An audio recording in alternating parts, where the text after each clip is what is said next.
Hi, ladies and gentlemen. Welcome back. Andrew Richter, the television show. We continue here in Season 4. I got a feeling Season 4 is going to be the best season yet. That's what I think. And we are proving it week after week. The most watched, most loved, the most hated show right here at Northwest Community Television. We're going to continue our discussion from last week about local government and what impact they have on your lives. We're going to focus, let me reintroduce Jason Bradley, by the way, as the guest columnist extraordinaire. We're going to talk a lot about city charters today, which is and as well as city codes, which are the governing bodies, the governing laws in local government, the basic things that you'll be amazed, ladies and gentlemen, at some of the things in charters and codes. And I'm going to let Jason begin with sort of a background, if you will, on city charters. What are they? What the hell is a city charter? A city charter is basically the constitution of a city. Now, some don't have a charter. There are home rule charter cities which allow themselves to have a charter, such as Crystal is one of those. They write up under Minnesota statute, they write up a charter, they submit it to the state, and the state approves it, and blah, blah, blah, blah. Then you're incorporated as a city.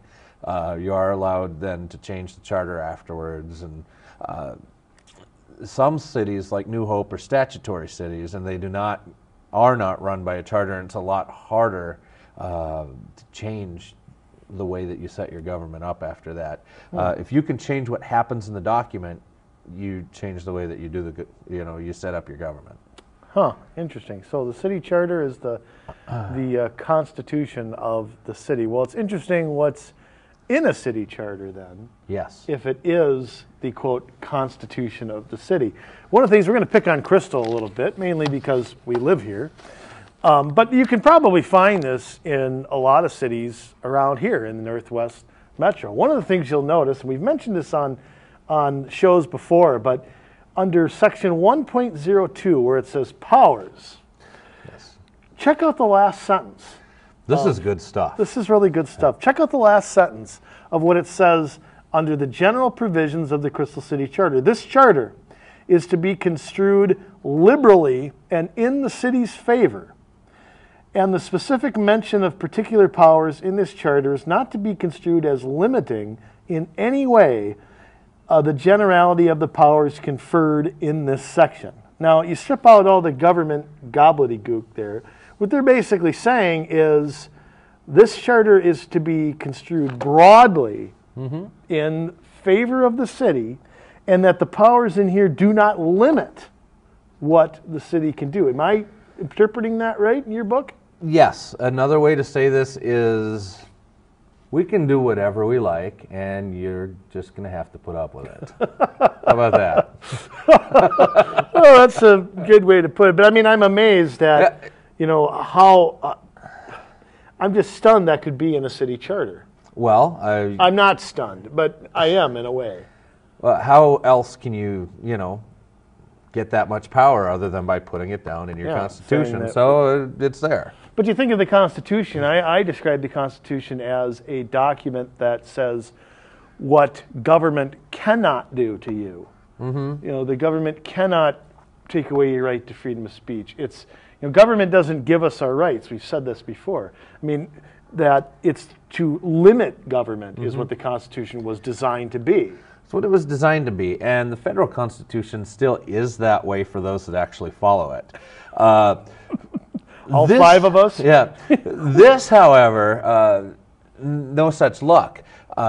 It is, the government can do anything it wants to you, and it does.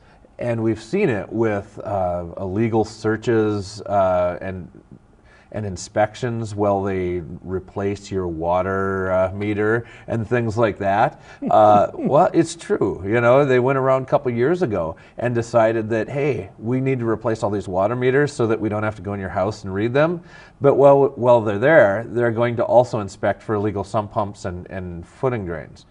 Oh. Well, I remember that being done in my house. It was done in your house, and I'll tell you, You fought it, if I recall. I did for a while, yes, Yeah. because that's the kind of guy I am. Weren't they threatening to fine us or something? They were threatening to fine and shut off the water, yes. And I was told I could dig my own well, and which they capped before I moved into my house. Oh. I did have a well where I was supposed to anyways.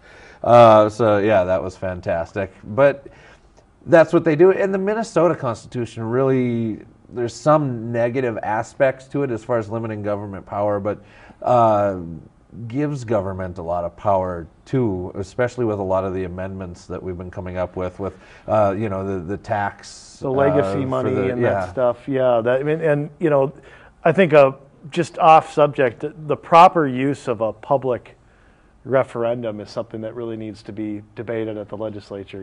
It seems like whatever somebody can't get through the legislative process, they want to put on the ballot, even if it's something I agree with. It's still the wrong thing to do. But getting back to these city charters, I mean, one of the things too that, and we've touched on this in previous episodes, is balance of power, separation of government, and in a lot of these charter cities, the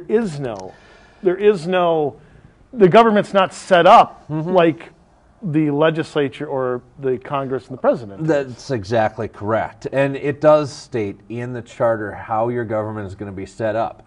Ours is a manager council situation, and so the mayor is basically another council member, does not get another vote, and in our case that's probably good, but does not get an up or down vote to veto things or approve things.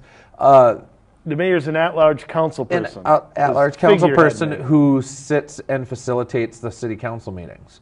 That's how it works.